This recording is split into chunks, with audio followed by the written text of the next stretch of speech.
Chapter 22. Brothers and esteemed fathers, Paul said, listen to me as I offer my defense. When they heard him speaking in their own language, the silence was even greater. Then Paul said, I am a Jew, born in Tarsus, a city in Cilicia, and I was brought up and educated here in Jerusalem under Gamaliel. As his student, I was carefully trained in our Jewish laws and customs. I became very zealous to honor God in everything I did, just like all of you today. And I persecuted the followers of the way, hounding some to death, arresting both men and women and throwing them in prison. The high priest and the whole council of elders can testify that this is so. For I received letters from them to our Jewish brothers in Damascus, authorizing me to bring the Christians from there to Jerusalem in chains to be punished. As I was on the road approaching Damascus, about noon, a very bright light from heaven suddenly shone down around me. I fell to the ground and heard a voice saying to me, Saul, Saul, why are you persecuting me? Who are you, Lord? I asked. And the voice replied, I am Jesus, the Nazarene, the one you are persecuting. The people with me saw the light, but didn't understand the voice speaking to me. I asked, What should I do, Lord? And the Lord told me, Get up and go into Damascus, and there you will be told everything you are to do.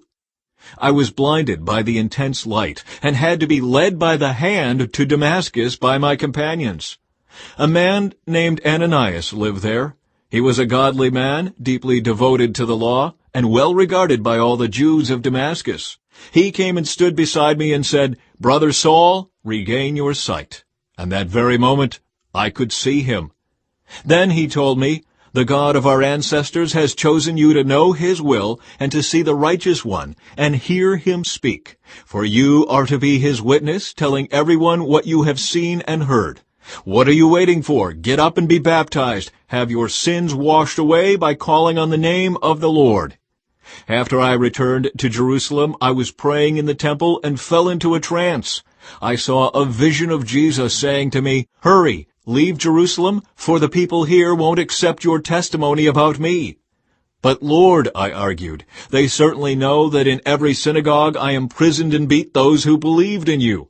And I was in complete agreement when your witness Stephen was killed. I stood by and kept the coats they took off when they stoned him. But the Lord said to me, Go, for I will send you far away to the Gentiles. The crowd listened until Paul said that word. Then they all began to shout, Away with such a fellow! He isn't fit to live! They yelled, threw off their coats, and tossed handfuls of dust into the air. Paul reveals his Roman citizenship.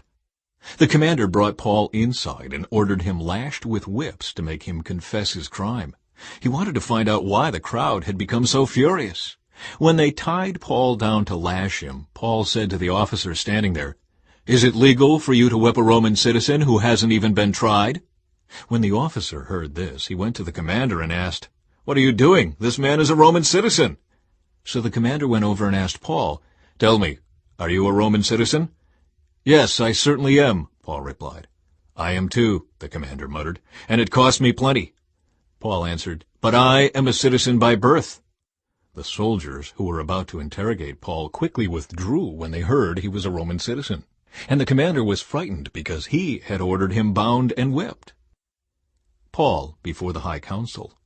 The next day the commander ordered the leading priests into session with the Jewish high council.